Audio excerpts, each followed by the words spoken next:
All right, today we are cracking open the little engine that could. I'm talking about the database that's hiding in plain sight on like billions of devices. Yeah, probably including the very one you're using right now. So let's dive into the internals of SQLite and see how it works.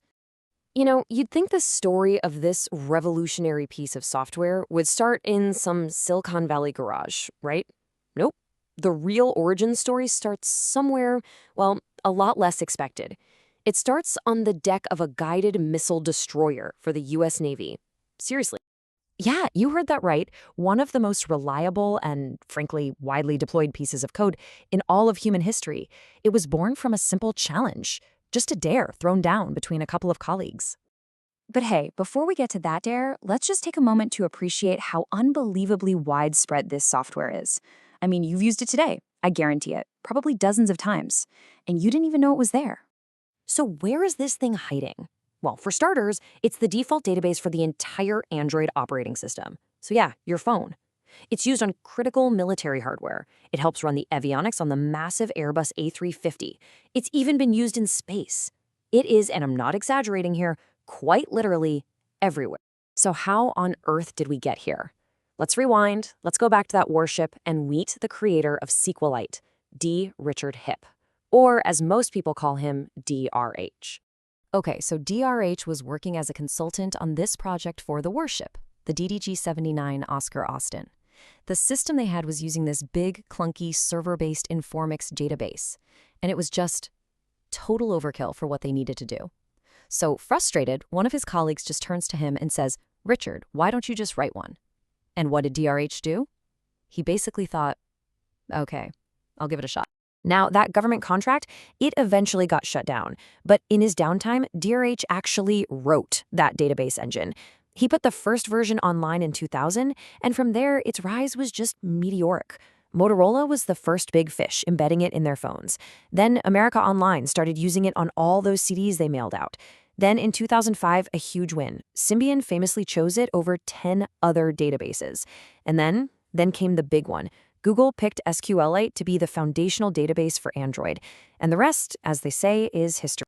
Now, what's really fascinating about this whole story is the mindset behind it all. DRH didn't just, glue together a bunch of existing libraries. He has this philosophy of radical self-reliance. I'm talking about building almost everything from the ground up. Just look at this list. It's incredible. He wasn't satisfied with existing tools, so he built his own database engine. He coded his own B-tree implementation straight from an algorithms textbook. He wrote a custom parser generator called Lemon because he found the standard ones too complicated. He even built his own version control system, Fossil, to manage the code. And here's the kicker. The text editor he used to write all of this? Yeah, he wrote that himself too.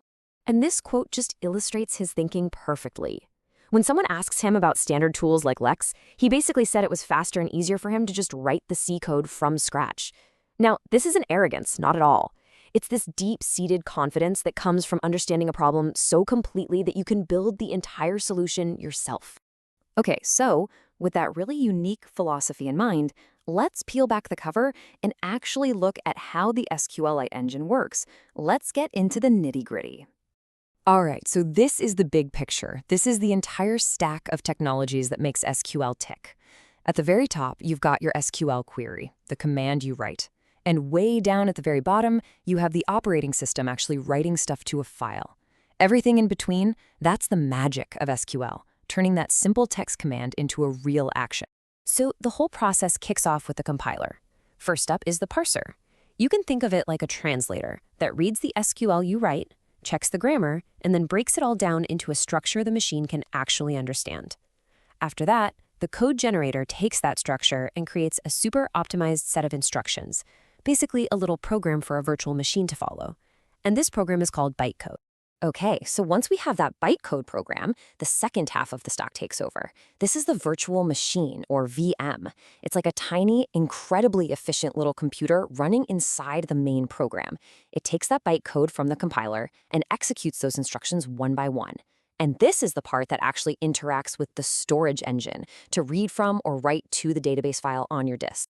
So let's trace that journey one more time because this is the crucial part. The parser understands your SQL. The code generator plans the best way to do what you asked and creates a program. The virtual machine runs that program. Then the VM tells the B-tree module what data it needs. The B-tree figures out exactly where that data is, and the pager goes and fetches it from the file on disk, all in neat little chunks using the OS interface. See? A beautiful little assembly line. All right, that brings us to the final piece of the puzzle. We know how a query is executed, but how is the data actually laid out in that single database file? Let's take a look under the hood. So the most fundamental unit of an SQLite database is something called a page. The entire file, it's just a collection of these fixed-sized blocks of data. You can almost think of them like pages in a book. The default size, by the way, is usually about 4 kilobytes. Okay, so if the database is just one big collection of pages, how in the world does it find anything quickly? Well, the answer is this really elegant data structure, the B-tree. The best way to think of it is like the index in the back of a textbook. It doesn't have all the detailed information itself, but it tells you exactly which page to turn to find what you're looking for. It's a map. So here's how it works. You always start at the very top on what's called the root page. This root page is like the main table of contents. It doesn't hold your data. It just holds keys and pointers that direct you down to the next level of interior pages. These interior pages are kind of like the chapter headings. They help narrow your search.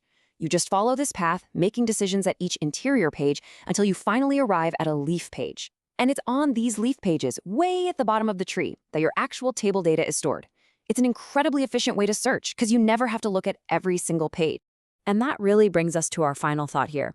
In a world of massive, distributed cloud databases, SQLite isn't trying to compete with those giants.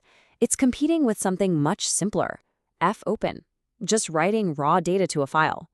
It's this incredible testament to brilliant engineering, and it proves that sometimes the most powerful solution isn't the biggest.